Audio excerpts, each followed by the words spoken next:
volgende onderwerp is de tentoonstelling over Kopten in het Allard Pierson Museum.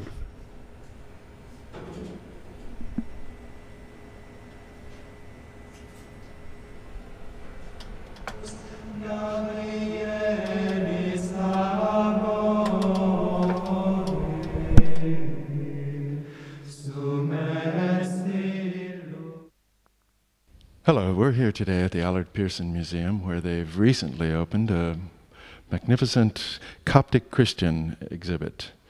Today we're going to talk with the curator of that exhibit, Geralda Jurriaans Helle. Could you tell us who the Coptic Christians are?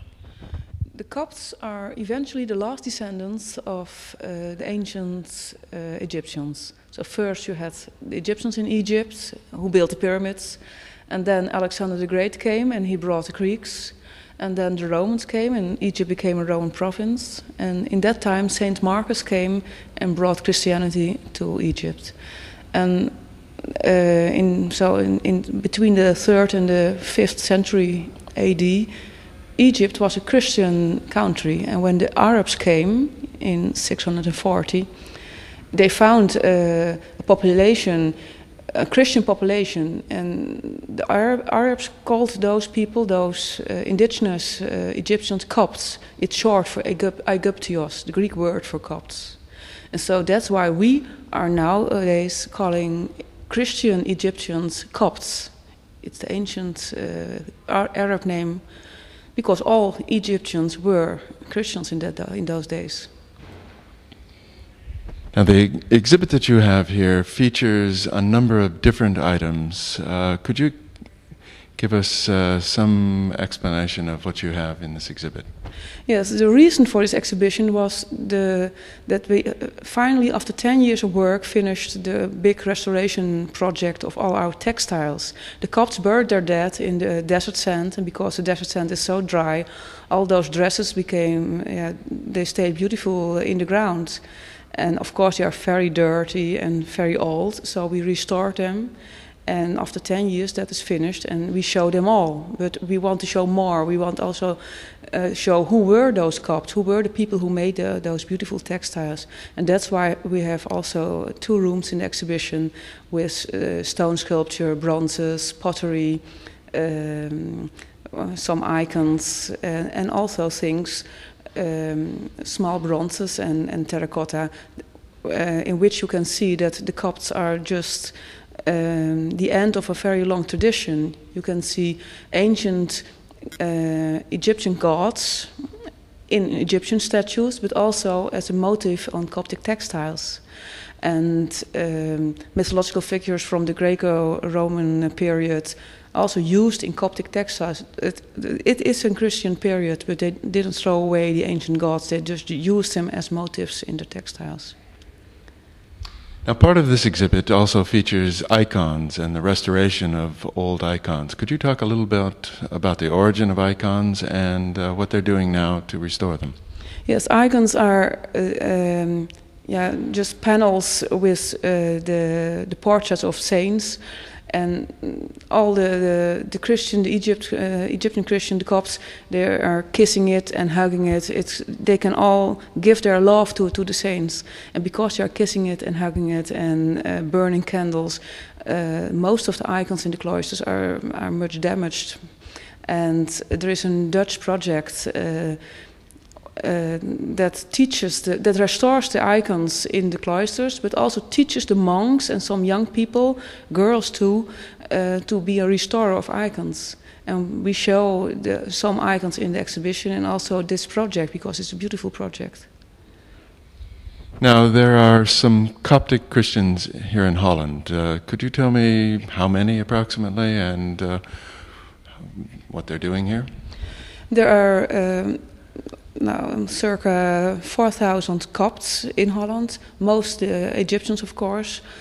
And there is a Coptic church in Amsterdam, in the northern part of Amsterdam, which every Sunday has a service which is very crowded. And Copts from all of Holland are coming to Amsterdam to hear Father Arsanius, the leader, the religious leader of the Copts in Holland. But there are more churches. There's one church built now in Utrecht, and there are some parochies in Eindhoven, Den Haag, and other places in Holland. It's a very close, enthusiastic community. Now, Joseph and Mary fled to Egypt. Is there anything known really about that? Not in the Bible, but the Copts have many texts on which way they went, and they are still showing the places where Mary slept and where they stayed for some time. And you can make just a whole pilgrimage from north to south and visiting all those holy places. And they came, according to the tradition, they came, of course, through the Sinai desert from Palestine, and then just along the Nile until Asyut, the modern city of Asyut, and then they went back, of course. But you can follow the whole pilgrimage. Now, today, we know that the Arabs or the Muslim influence came in at the 6th century.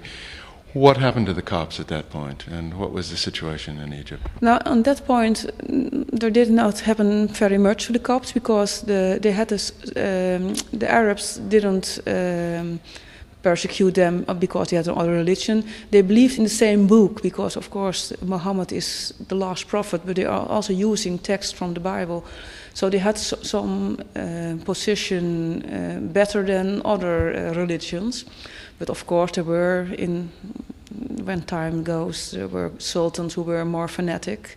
So they were forced to wear yellow clothes or a special black tie, and so of course there were some persecutions. But nowadays there's still freedom of religion in Egypt, and they have their own cathedral next to the mosques in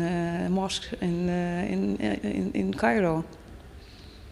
Now, is there a hierarchy in the Coptic Church, much like the Western Catholicism? Yes, they have their own pope.